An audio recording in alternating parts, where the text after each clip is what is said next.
Sarapan pakai mie ayam, emang agak nggak lazim ya. Tapi nyatanya pagi-pagi itu udah rame aja dong foodies. Secara mie ayam Pak Demin ini udah buka dari jam 5 subuh. Wow. Nah, ini foodies, mie ayam lada hitam Pak Min. Jadi langsung aja yuk.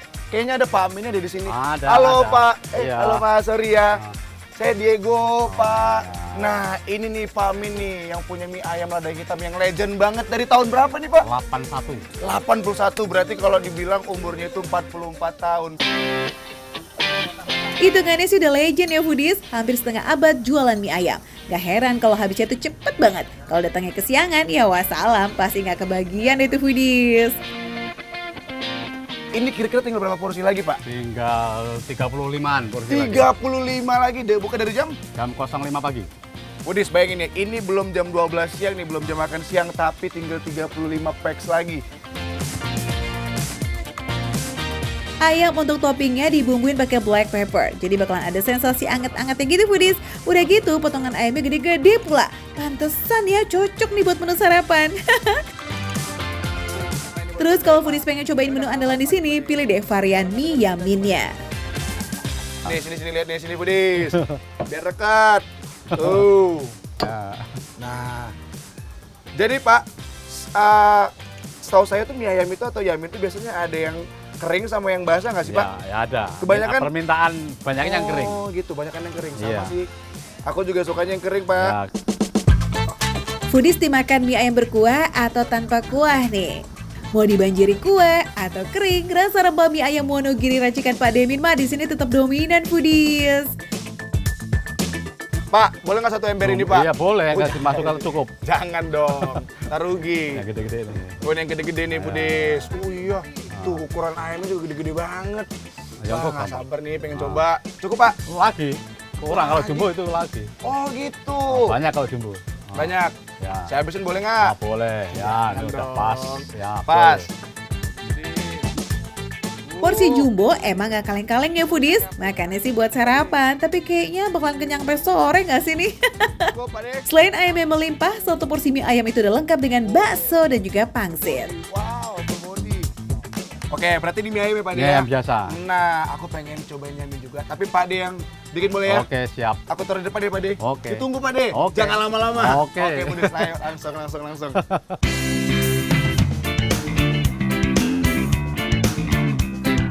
Nah, ini dia foodies, mie ayam yang biasa. Tapi ini nggak biasa rasanya pasti foodies. Makanya kita coba langsung aja ya. Kita coba dulu nih si mie-nya. Bismillahirrahmanirrahim.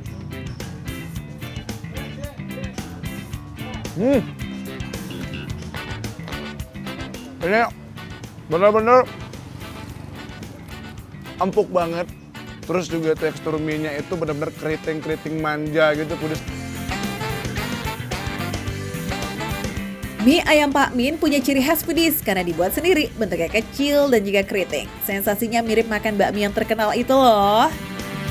Dan kenapa Wonogiri itu terkenal dengan rempah-rempahnya foodies. Jadi kita coba aja lagi nih ya. Nih si ayamnya nih foodies. Tuh. Tuh, lihat. Jadi sesuai dengan namanya mie ayam lada hitam, ini lada hitamnya berasa banget. Terus juga perpaduan sausnya, dalamnya juga ini benar-benar pas banget. Nah, buat pedas di rumah juga mungkin yang ngerasa lada hitam tuh pedas-pedas. Enggak, ini nggak pedas. Ini dan aromanya doang nih yang berasa banget lada hitamnya. Rasa lada hitam beneran se-strong itu ya foodies, jadi nggak ditambahin saus atau sambal pun udah lumayan bikin lidah berasa anget nih. Nah, ini dia yang katanya best sellernya dari si mie ayam lada hitam, itu mie yamin foodies. Tau nggak perbedaannya apa? Nih, dari warnanya kan beda ya. Ini kan warnanya masih warna polos mini. Ini nih ada kayak kecap-kecap begitu. Nah, itu yang bikin dia namanya mie yamin foodies.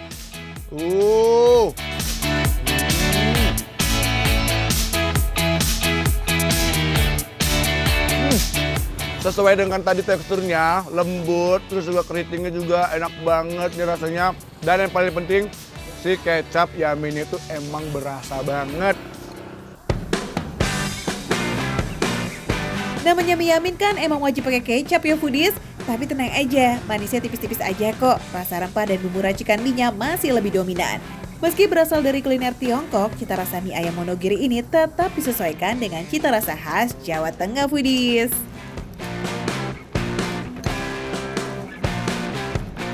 Aku pengen tahu, si pedas sambalnya itu sih level berapa ya?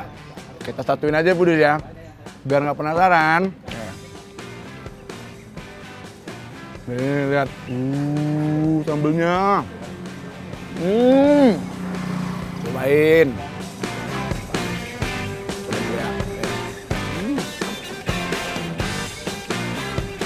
Wow, ini sambelnya benar-benar pedas banget.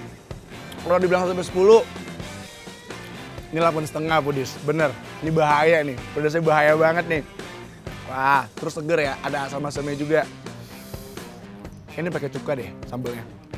Pedasnya kayak 9 nih, pedasnya foodies, bener. Beh, jangan remehin tampilannya yo guys. Biarpun gak terlihat merah merona, buat Diego yang doyan pedas aja, ini levelnya udah bikin mata melotot. Foodies, jadi aku tahu kenapa mie ayam lada hitam di situ laku banget. Jadi ini kan memang spesial Wonogiri ya. Terus juga dia itu yang terkenal dengan rempah-rempahnya. Terus juga si kecap Yaminnya itu bukan yang manis gimana gitu, tapi bener-bener pas banget rasanya. Garamnya dapet, asinnya dapet, manisnya juga dapet. Terus juga minyak-minyaknya itu yang dibawanya itu foodies tuh emang pas banget. Yes, wajar aja ya kalau dalam sehari mie ayam Pak Min ini bisa laku 300 sampai 400 porsi. Wah, banyak banget. Yes, karena setiap jam pelanggannya nggak berhenti datang tuh. Buat sarapan sih udah pasti. Atau kalau beruntung nih, masih bisa icip juga buat makan siang foodies.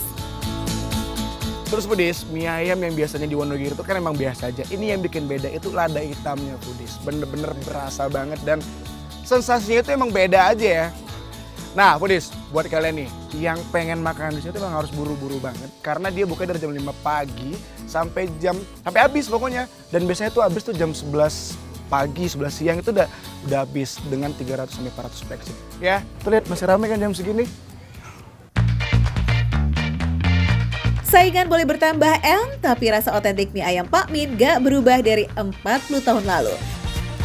Harganya juga masuk kategori receh kok foodies, 25.000 aja nih buat ukuran jumbo, sedangkan porsi biasa di Rp16.000. Yuk jajan yuk. Foodies, ini makan receh, menu receh, tapi rasa nggak recehan.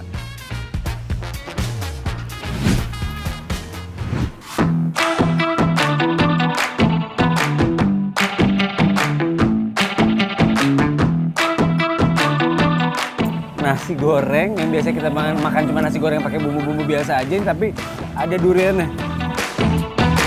Foodies, kali ini Ditra Marvi mau ngajakin kamu ke surga nih. Yaps, ini surganya durian yang ada di Depok. Bukan cuma dimakan langsung, di warung ini duriannya disulap jadi macam-macam. Dari yang manis sampai yang pedas ataupun gurih, semuanya ada di sini. Sekarang kita kepoin bareng yuk. Yang spesial di sini tuh apa aja? Katanya ada menu-menu baru juga kan? Ya, salah satu yang spesialnya ada menu ini kaki gori duren, es khas Jepang. namanya. Kaki gori durian. Nah, ini esnya dibuat memang sudah ada rasa duriannya, baru nanti dicampur dengan aneka topping daging durian dan masih banyak lagi. For your info nih buat foodies yang belum familiar, kaki gori adalah es serut khas Jepang yang dibuat munjung dan disiram sirup manis. Lazis! Tapi di warung ini nggak polosan foodies, isiannya ada aneka jelly, rumput laut, kolang-kaling, nangka, alpukat, dan daging durian. Pokoknya mah cuantik bingo. Selain es ini, katanya aku dengar-dengar di sini tuh kan ada menu-menu andalan Mang Epang nih, yang seger-seger makanannya. Ada, makanan juga ada. Ada juga? Ada juga. Berbahan durian juga? Ada yang bahan durian, ada yang non durian juga ada. Oke, yang berbahan durian, yang aneh apa? Ada nasi goreng durian. Wah, foodies ada nasi goreng durian. Yang saya dengar ada Patin tempoyak. Wah, jarang-jarang kan foodies ada patin tempoyak. Ini tuh salah satu menu idola di Pulau Sumatera. Harus banget nih kita angkut loh. Bahannya simple, bikinnya juga gampang aja. Cukup biarkan durian di suhu ruang selama beberapa hari. Tapi rasanya, pecinta tempoyak pasti paham banget kan? Nah, kalau tempoyak patin itu isinya adalah ikan yang sudah di-grill baru dikuahi dengan bumbu tempoyak foodies. Sedangkan bumbunya sendiri itu dibuat dari cabai, kunyit, tomat, lengkuas, dan tempoyak. Wah, kebayang ya bakal sebombastis apa foodies? Foodies beneran deh, wanginya aku nggak bohong ya.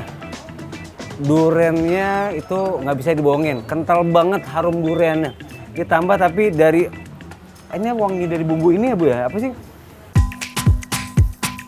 Biar sedap wanginya, kita pesen jeruk nipis sambil nunggu kuahnya nyerap. Oke dogi, semua pesanan Ditra udah jadi nih foodies. Ada patin tempoyak, cek. Nasi goreng durian, cek. Dan pastinya si kaki gori durian, ceki-ceki. Kita icip kuah patin tempoyak dulu kali Skoy. Warna cantiknya udah manggil-manggil banget nih, Dit. Duriannya berasa. Dari bumbu-bumbunya yang tadi itu juga berasa banget. Bawangnya berasa banget juga. Tempoyaknya juga berasa banget. Perpaduannya tuh aneh loh. Jadi bisa gurihnya dapat, terus manisnya juga ada, asinnya juga ada. Nah, dari daging itu sendiri aroma-aroma smoky-nya ada mungkin karena di-grill tadi sebelum dimasak lagi.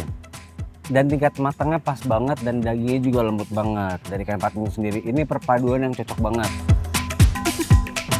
Ini baru kuah patin tempoyaknya aja itu kayak udah gong banget. Rasanya rich banget karena rempahnya itu melimpah foodies. Plus ada tempoyak yang bikin gurih dan creamy dalam tiap santapan. Endas. Durian yang dipakai ini jenis lokal dari Medan, Sumatera Utara. So garansi lah ya ini nikmatnya.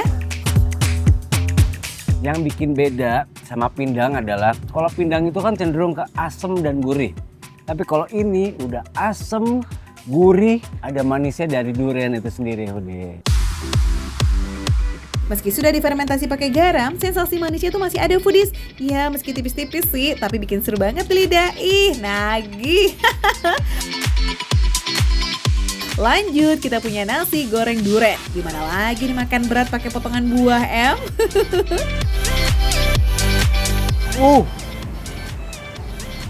Ada daging durian foodies, bener-bener nyangkut tuh. Rasanya kayak gimana ya? Nasi dicampur, ini gimana?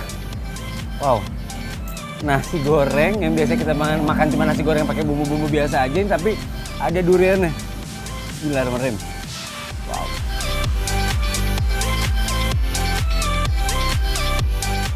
Kalau ini pedas, lebih cenderung ke manis. Nggak terlalu pedas, nggak terlalu gurih juga, tapi ini cenderung ke manis. Mungkin dari dagingnya durian yang masih banyak banget isi dalam sini tuh. Isinya tuh benar-benar ada daging durian juga. Ini yang bikin manis dari nasi goreng ini. Tapi kok aneh ya? Durian dibikin nasi goreng, tapi kok nggak enak. Foodies, nasi goreng durian ini cocok banget loh buat kamu yang anti mainstream. Dan jangan kaget ya kalau dalam suapan pertama langsung berasa manisnya. Tapi ini nggak nyegrak kok, masih aman. Nah, sekedar saran sih harus segera dimakan biar manisnya nggak semakin strong. Potongan durian yang nggak pakai pelit nih lebur bareng sama nasinya foodies. Makanya teksturnya jadi agak lengket. Terus kalau di mix sama patin tempoyak kayak gimana nih Adit?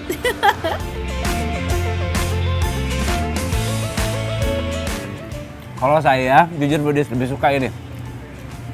Jadi dapat pedesnya, nggak terlalu manis. Enak, pedes dapat, gurih dapat, komplit, enak. Dan resep dari Mang Epang enak banget sih. Ini makanan yang unik. Durian bisa dijadiin nasi goreng, bisa dijadiin makanan, bisa dijadiin campur juga buat bahan-bahan bumbu ikan patin.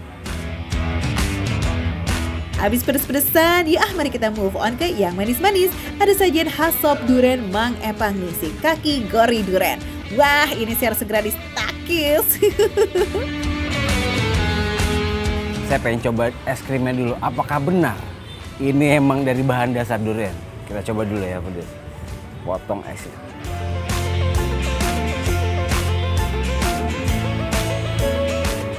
% durian foodies.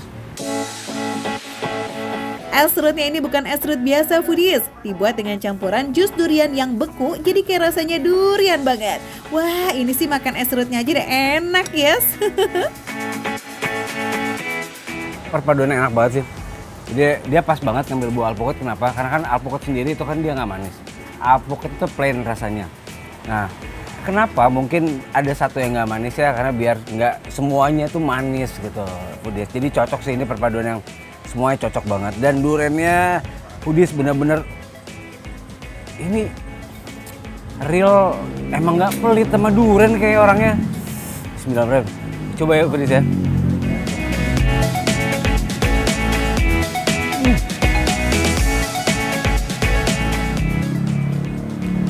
Manis banget, durian enak banget, manisnya pas, nggak ada pahitnya. Kan biasanya kalau di durian tuh kan kadang suka ada pahitnya, ini nggak, ini manis. Alpukat ini emang cocok banget nih foodies buat minimalisir rasa giungnya. Dan bukan cuma itu, ada jelly, ada rumput laut, dan juga kolang-kaling yang bikin manisnya nggak over. Pokoknya makan kaki gori ini harus bareng semua kondimennya ya, baru deh tuh berasa it's so yummy. Yes, ini sih beneran surga buat kamu para pecinta durian. Siapa nih yang mau mampir? Ayo ngacung. Gaskan skeh, kita ke Sop Durian Bang Epang di daerah Cilodong, Depok. Kalau cuma pengen beli buahnya, bisa juga kok foodies. Sip, kita ketemu di sana ya. Oke foodies, pokoknya jangan lupa datang ke Sop Durian Mang Epang di Cilodong, Depok. Makan receh, menu receh, tapi rasa gak receh.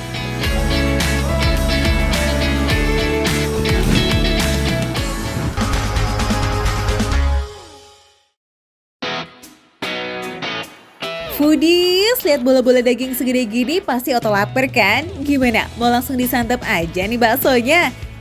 Bentar, yakin ini bakso foodies?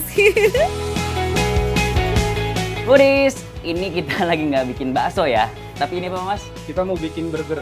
Betul, ini patty-nya ya? Iya, betul Kak. Nih, foodies, lihat nih. Nah kan, pada kegocek. Bola-bola daging emang sekilas kayak plek ketiplek banget sama bakso ya.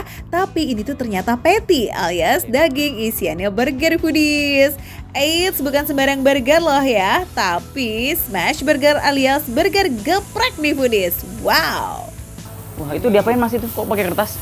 Biar ini Kak, di sini gitu di press Kak. Oh, kalau nggak pakai kertas itu lengket mungkin ya? Iya, lengket Kak. Wah, seru ya foodies.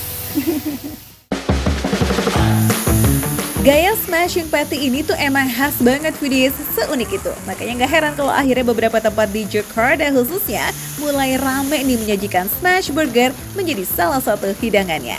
Menu klasik Amerika ini basicnya dibuat dengan cara menekan bola daging pada wajan panas untuk membentuk patty-nya.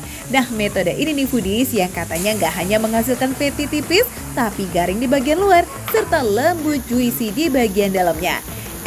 Udah kelihatan kan bentuk patty-nya? Lanjut kita oles dengan garlic butter, lalu tambahkan bumbu tabur ini itu tuh foodies. Masaknya satu-satu banget kok, cukup 1 menitan aja. Nah, foodies di sini ada timernya nih foodies. Tuh. Jadi kalau misalkan dia mau dibalik, sesuai dengan timernya, timernya habis baru dibalik gitu. Jadi biar sempurna matangnya. Betul. Oles dan tabur bumbunya juga di kedua sisi ya. Jadi rasanya nanti tuh kayak bener-bener ngeresep banget. Sabar, karena nggak cuma patty nih, tapi isiannya masih ada keju slice, beef bacon, acar, onion rings, mayonis, dan saus barbecue. Wadidaw, porsi barbar berlapis-lapis ini. Wah, foodies ini tebel banget foodies. Waduh, makannya juga bingung ini. Makin bingung karena nggak cuma 1 tapi 3 varian sekaligus. Smoke barbecue, keju classic, and spicy Louisiana. Yup, mumpung yang bikin spesialisnya langsung ya kan. Gak afdol tuh kalau nggak icap-icip aneka burger culture-nya. Wah, foodies ini enak banget. Ini dominan lebih ke barbecue-nya. Dan smoke beef-nya itu, dagingnya tuh crunchy banget kalau digigit. Ini dagingnya homemade loh. Ya, surprise foodies! Gak cuma patty tapi hampir 90% bahan utama smash burger ini homemade loh. Mulai dari patty, roti bun, saus, sampai minyak bawang putihnya. Mantap! Nah yang pasti nih, metode smashingnya tadi itu sukses menghasilkan patty yang berbeda dari burger tradisional. Renyah sekaligus juicy dan lihat deh patty-nya jadi agak terkaramelisasi gitu ya foodies. Ketemu sama keju, aneka saus serta bumbu ini itu plus beef slice-nya. Wih, pecah sih. Pecah banget. Ini dia. Ini namanya Joy Cheese. Ini termasuk yang paling best seller di sini. Ini isiannya simple foodies. Tapi ini yang paling best seller di sini. Jagoan emang biasanya nggak sombong ya foodies. Tanpa perlu pamer topping ini itu tapi rasanya blast, membekas dan tepat sasaran. Asik. Foodies, ini jadi lebih gampang digigit dibandingin tadi. Ini bersahabat banget di mulut, lembut banget. Dari rotinya lembut, patty-nya juga tebal. Dicampur sama cheese-nya juga, masuk mulut. Waduh. Nggak ada lawan foodies, enak banget. Namanya patty homemade emang beda. No kaleng-kaleng, tebal, padat, dan gak pelit tuh foodies. Menang banyak lah kita pokoknya. Foodies, beda banget nih. Kalau patty buatan sendiri sama patty yang siap saji, itu rasanya beda. Ini lebih fresh dan ini lebih empuk. Dan tebal banget nih dagingnya. Bisa dilihat tuh. Ini tebal banget.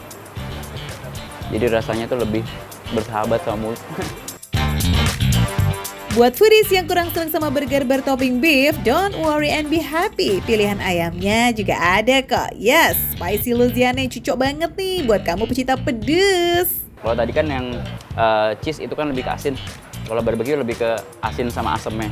Kalau ini lebih ke pedesnya, spicy-nya. Itu foodies. Paha ayamnya tebel banget. Dan ayamnya digoreng pakai tepung gitu. Jadi crunchy dimakannya. Tapi foodies, ini tepungnya nggak lebih tebal daripada ayamnya. Jadi ayamnya tuh lihat tuh, full paha, lebih lembut di mulut. Eits, masih ada aneka side dish yang juga pakem nih buat bestinya burger foodies. Ada chicken wings, onion rings, serta smoked fries barbecue yang ada di kasta tertinggi. Kentang goreng yang nggak cuma polosan nih foodies, tapi dipadankan dengan melted cheese, daging cincang, dan aneka persausan. Ulala, dar ini sih. Campuran antara french fries-nya, terus kena sama daging cincangnya sama barbecue-nya. Enak banget foodies, enak. Ingat-ingat ya foodies, lokasinya ada di A1 Cikini, Jakarta Pusat. Nah harganya masih ramah kok buat dompet kita foodies. Mulai dari 20 ribuan aja, kita udah bisa makan aneka burger culture yang lazis punya. Cus, berapa tiup? Makan receh, menu receh tapi rasa nggak recehan.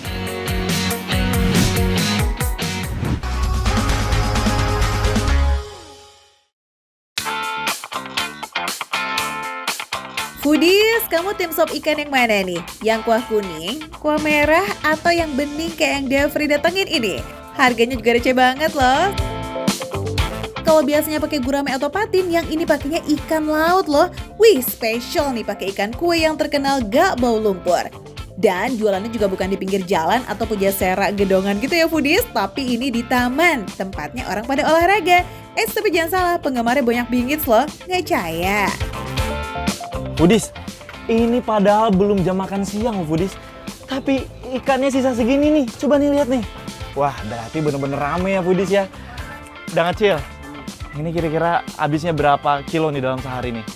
Untuk sehari kita habisnya 30 kilo. 30 kilo? Iya, untuk porsi udah 80-90 lebih. Kebanyakan pembelinya ini mereka-mereka yang sarapan atau abis jogging ya foodies. Kan cocok tuh, abis bakar kalori isinya sama makanan yang kaya akan protein. Wah pinter juga nih ya, Dang Acil pilih lokasi. Ikan kuenya udah setengah matang foodies, jadi kalau ada pesanan tinggal direbus lagi biar matang sempurna. Jadi nggak perlu khawatir lama deh tuh, tinggal dicup 5 menit and voila, jadi deh. Tuh Foodies, coba lihat tuh, kuahnya bening banget tuh. Aromanya nyengat banget ya Dang ya. Kuahnya ini khas banget foodies, warnanya bening tapi penuh rempah aromatik, smells good. Catat ya foodies, ini dia nih sop ikan asli Serang, Banten. Khasnya kuah bening dengan kondimen serba hejo. Wih, yahut. Dalam satu porsinya ini ada perasan jeruk limau, ada daun kemangi, daun bawang, bombay, tomat hijau, rawit, dan ikan kue pastinya. Yaudah deh, yuk, gak pakai lama nih, Devri mau pesan semua bagian ikan kuenya. Dari kepala, badan, sampai ekor guys. Sip, let's go. Penampakan kuahnya bener-bener bening banget foodies tuh. Tuh, seger banget kan? Langsung cobain ya. Bismillahirrahmanirrahim.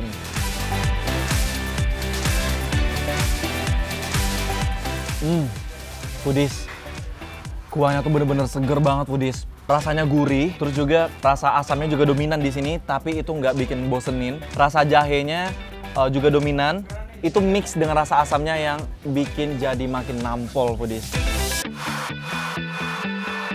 Wah, dari tampilannya aja sop ikan khas Serang ini kayak seger banget ya foodies. Perasaan jeruk limau, daun kemangi, dan tomat hijaunya itu bikin kuahnya jadi seger pol-polan. Dan pastinya nggak bau amis dong. Enak kan makannya? Ini dia nih kunciannya yang paling khas di sini foodies. Rasa ikannya itu, kaldu ikannya itu bener-bener berasa banget foodies. Dan yang paling penting, ini kuahnya tuh hangat banget. Pokoknya ini beda dari sop ikan yang lainnya. Jenis kuahnya ini sangat mengandalkan rempah dan juga bumbu foodies. Iya, jadi rasanya tuh kayak kalem-kalem khas comfort food gitu deh. Dibuat selalu hangat saat disajikan foodies, menjadi poin plus-plus dari sop ikan ini. Karena kuahnya ini nggak dominan, nah gongnya di sop ikan ini tuh terletak di dagingnya yang segar dan punya rasa manis.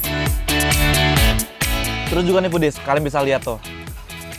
Di dalam dagingnya nggak ada tulang-tulang yang kecil-kecil. Tuh, kalian bisa lihat tuh.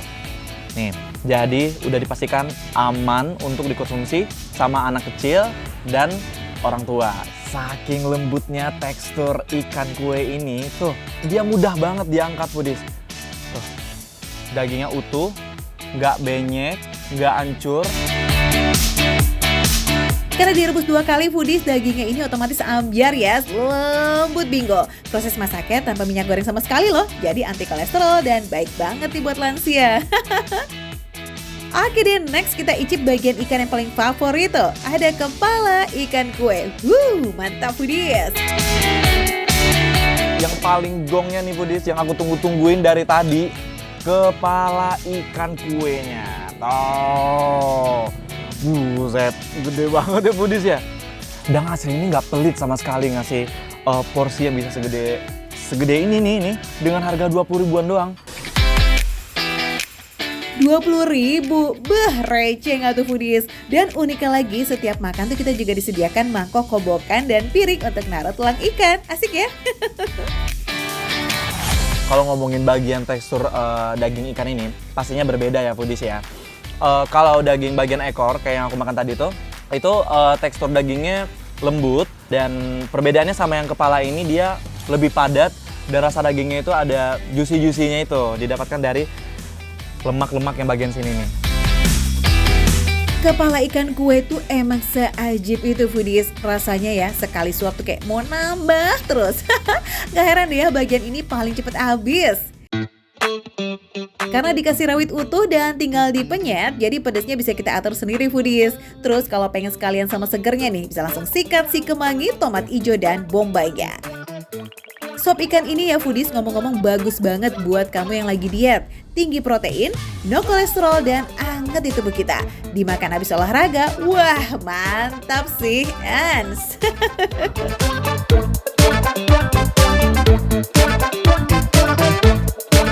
Buat kalian yang mau coba ini sop ikan, langsung aja datang ke Taman Prestasi yang ada di Kota Tangerang. Bener-bener receh banget kalau aku bilang ya foodies ya.